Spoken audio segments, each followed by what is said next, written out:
कि आदि शंकराचार्य के बाद अगर कोई सनातन उत्थान का और हिंदू उत्थान का कार्य कर रहा है तो श्रीमान नरेंद्र मोदी जी। श्रीमान उन पुजारी को भी हम प्रणाम करेंगे 31 वर्ष जिन्होंने चाबी संभाल के रखी कि एक न एक दिन ऐसी सरकार आएगी कि ये ताला खुलेगा और चाबी क्या होगा। कई दिनों से हम देख रहे हैं कि माहौल बिगाड़ने का प्रयास हो रहा है। हल्द्वानी तक का उदाहरण दिया गया इस हाउस में।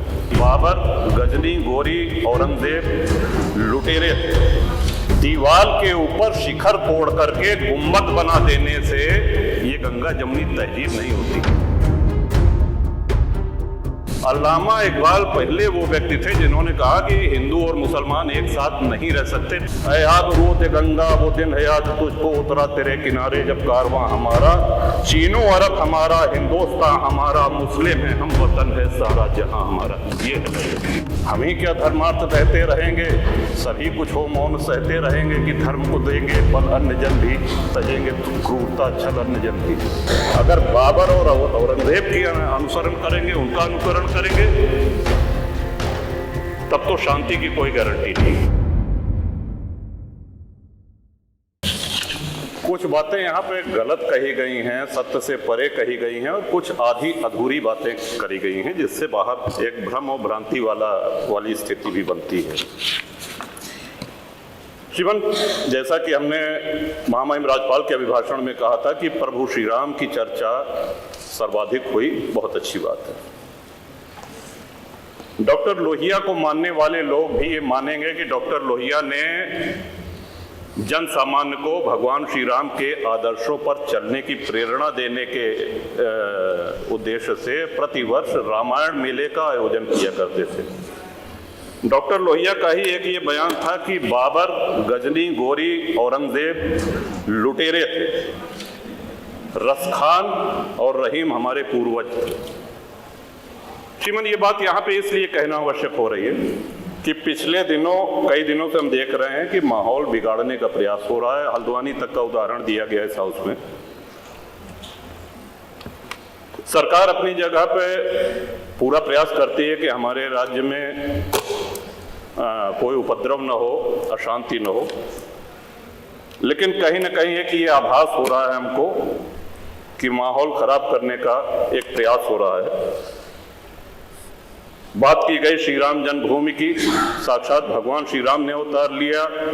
काशी नगरी जो भगवान शिव के त्रिशूल पे टिकी हुई है, जा सुनाम बल शंकर काशी, देत सवै संगति अविनाशी, और भगवान श्री कृष्ण की जन्मभूमि। श्रीमान, स्पष्ट है ये दीवार के ऊपर शिखर तोड़ करके गुम्बद बना देने से ये गंगा जमुनी तहजीब नहीं होती। वो हमारा आक्रांताओं द्वारा तोड़ा गया। और एक और भ्रम फैलाया जा रहा है, जो व्यास जी के गुफा में जो पूजा हो रही है वो पूजा अनवरत सैकड़ों वर्ष से चलती आ रही है। ये बात बाहर जानी चाहिए श्रीमती। अनवरत सैकड़ों वर्ष से, इस पे सन 93 में स्थानीय प्रशासन ने रोक लगाया, किसी न्यायालय ने रोक नहीं लगाया इसकी पूजा पे। और इस सदन के माध्यम से श्रीमान उन पुजारी को भी हम प्रणाम करेंगे 31 वर्ष जिन्होंने चाबी संभाल के रखी कि एक न एक दिन ऐसी सरकार आएगी कि ये ताला खुलेगा और चाबी क्या होगा।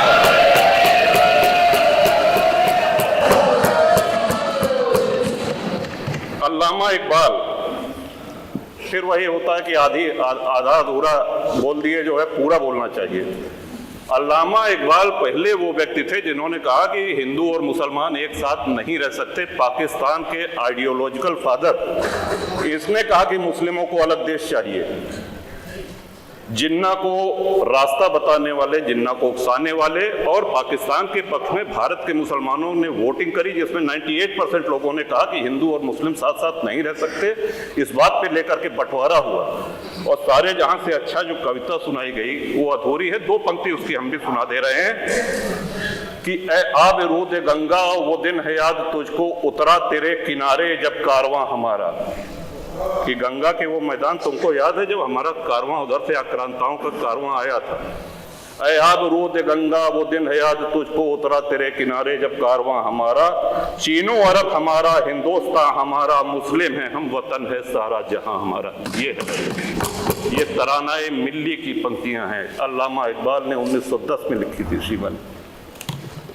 हम ही क्या धर्मार्थ देते रहेंगे, सभी कुछ हो मौन सहते रहेंगे, कि धर्म को देंगे बल अन्य जन भी, तजेंगे क्रूरता छल अन्य जन भी। श्रीमान, हिंदू तो सर्वसमावेशी है,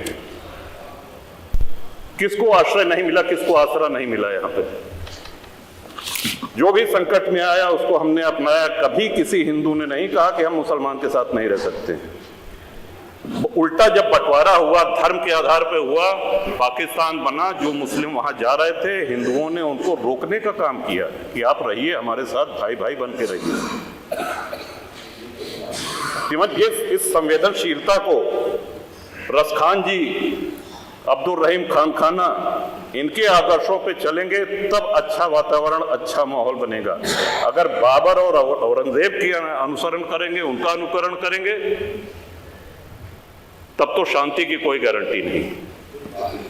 मैं फिर से पुनः बधाई देता हूं, इस बजट का समर्थन करता हूं और माननीय योगी जी की सरकार को बधाई देता हूं। और ये हम लोगों का सौभाग्य, इस पीढ़ी का सौभाग्य है कि अपने जीवन काल में भगवान श्री राम के भव्य मंदिर का और मेरा ये भी मानना है कि आदि शंकराचार्य के बाद अगर कोई सनातन उत्थान का और हिंदू उत्थान का कार्य कर रहा है तो श्रीमान नरेंद्र मोदी जी। बहुत बहुत धन्यवाद।